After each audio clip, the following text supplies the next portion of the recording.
कैसे हैं मेरे लिटिल चैम्प। आइए, वही चीज जो हम बार बार आपको सिखा रहे हैं, क्वाड्रेटिक इक्वेशंस। क्या आ गया है इसमें ये हैं? बताओ। Quadratic equations.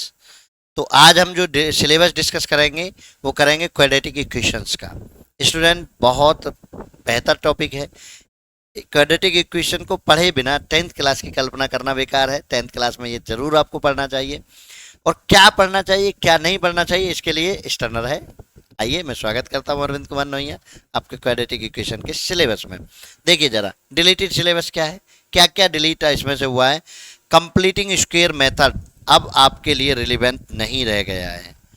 कोई भी, वैसे तो आप आजकल टीचर करा नहीं रहे हैं, लेकिन फिर भी कंप्लीटिंग स्क्वायर मेथड को आप कंप्लीटली हटा दीजिए अपने सिलेबस से, क्योंकि आरडी और आरएस अग्रवाल में अभी भी कंप्लीटिंग स्क्वायर मेथड के कुछ क्वेश्चंस मिलते हैं। और कई बार टीचर जो है आपको अपने आप को एक्स्ट्रा स्मार्ट दिखाने के लिए चीज़ों को कर देता है, क्योंकि उसने पढ़ा है, उसने बहुत पहले से पढ़ाया है। वो कंप्लीटिंग स्क्वायर मेथड में डाल देता है। टॉपर बच्चा खासकर फंस जाता है। टॉपर बच्चा अच्छे से पढ़ने लगता है, अरे सर ने एक नया मेथड सिखाया है।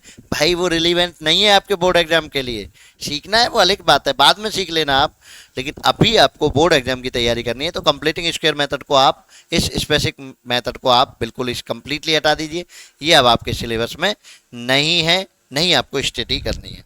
चलिए सर, क्या पढ़ना है, क्या पढ़ना है मैं उसके लिए, क्वाड्रेटिक इक्वेशन के लिए सबसे पहले हम स्टैंडर्ड फॉर्म को जरूर मेजर करें। A X square plus B X plus C equal to 0, ये हमारी basic quadratic equation standard formula है। तो इसको हम अवश्य पूछें। उसके बाद हमको इसको सॉल्व करने के लिए फैक्टराइजेशन मेथड को हमको पता होना चाहिए। Splitting the middle terms, splitting middle terms का मतलब आप समझते ही होंगे। X square plus 7x plus 12 equal to 0 है, तो 12 के ऐसे फैक्टर करो जो 7 आ जाए, 4 और 3, और हम इसको स्प्लिट कर देते हैं बीच वाले टर्म को ऐसे करके 3x प्लस 12 इक्वल टू 0। मतलब वो जो फैक्टर करने वाला मेथड होता है हम उसको कहते हैं splitting the middle term. Splitting middle term से भी आपको एक क्वेश्चन बनता है, और फैक्टराइजेशन मेथड से हमेशा एक क्वेश्चन पूछता है, तो आप उसको तैयार करेंगे। दूसरा, क्वाड्रेटिक फार्मूला का भी यूज आपको करना पड़ेगा, ये भी आपको सीखना पड़ेगा। क्वाड्रेटिक फार्मूला क्या है सर, जरा देखो, सिखाते हैं जरा। क्वाड्रेटिक फार्मूला क्या है, ऐसे आपने पढ़ा होगा ना, एक्स बराबर स्टैंडर्ड फार्मूला कंपेयर करने के बाद minus B plus minus root B square minus 4ac divided by 2 है।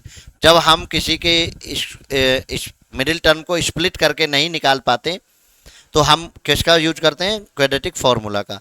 तो ये भी आपको पढ़ना पड़ेगा। सर और क्या पढ़ना पड़ेगा, और देखिए ये इसमें बहुत आईएमपी है। ऐसा कभी नहीं हुआ है कि एग्जाम में नेचर ऑफ रूट से कोई क्वेश्चन नहीं आए। और यहाँ नेचर ऑफ रूट से पॉलिनोमियल को मिलाकर भी क्वेश्चन होता है, कई बार यहाँ से भी सीधा होता है। यानी यहाँ डिस्क्रिमिनेशन तो आएगा ही, डिस्क्रिमिनेंट तो निकालना पड़ेगा ही। Two distinct and real root D greater than 0, two equal and real root D equal to 0, no real root D less than 0, ये तो आएगा ही आएगा। आजकल positive root zeros, positive roots, negative roots, ये भी आपसे एक्स्ट्रा में पूछने लगा है, स्पेशली फॉर क्वाड्रेटिक इक्वेशन के लिए। तो मैंने इसको पॉजिटिव नेगेटिव इस रूट्स को बताने के लिए, पॉजिटिव नेगेटिव को, इसको हमने पॉलिनोमियल में बहुत अच्छा पढ़ाया है। क्लास 2 पॉलिनोमियल के आप करेंगे, वहाँ पूरा जीरोज का इंटरप्रिटेशन है, ज्योमेट्रिकल कैसे टच करने पे कैसे क्या, और कब पॉजिटिव कब नेगेटिव होती है, बिल्कुल क्वाड्रेटिक इक्वेशन ही वहाँ पढ़ाई है। तो पॉलिनोमियल में क्वाड्रेटिक पॉलिनोमियल को जब आप पढ़ेंगे तो वहाँ हमने पूरा पॉजिटिव नेगेटिव पढ़ा है, और वहीं से ये चीज़ें पॉजिटिव नेगेटिव आ जाएंगी। तो यहाँ पढ़ने की आपको स्पेसिफिक आवश्यकता नहीं है। यहाँ केवल आप डी पर बेस्ड क्वेश्चन को पढ़ेंगे, जिसमें के की वैल्यू देगा वो इस पर 2 इक्वल रूट्स पर, रियल रूट्स पर, डी बराबर 0 पर बहुत ज़्यादा क्वेश्चन क्रिएट होते हैं। तो इसको थोड़ा सावधानी से आप पढ़ेंगे।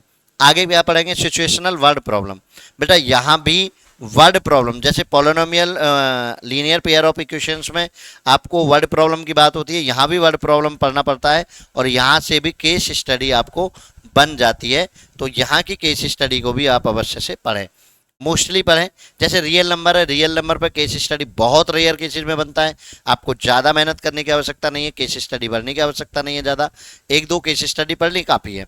लेकिन यहाँ से केस स्टडी आपको ज़रूर पढ़नी चाहिए, इस चैप्टर से, पॉलिनोमियल से, इन चैप्टरों से आप पॉलिनोमियल से, इससे और लीनियर पेयर ऑफ इक्वेशन से आपको केस स्टडी पढ़नी चाहिए। तो ये रहा आपका क्वाड्रेटिक इक्वेशंस का बिल्कुल अपने आप को एकदम तरीके से बांध के तैयारी करिए। तो यहाँ दो चीज़ें आपको सीखने की जरूरी है, नेचर ऑफ रूट्स अवश्य करें जो आप इजीली कर सकते हैं, और आप फैक्टराइजेशन मेथड से आप को इक्वेशन को सॉल्व करना जरूर सीख लें।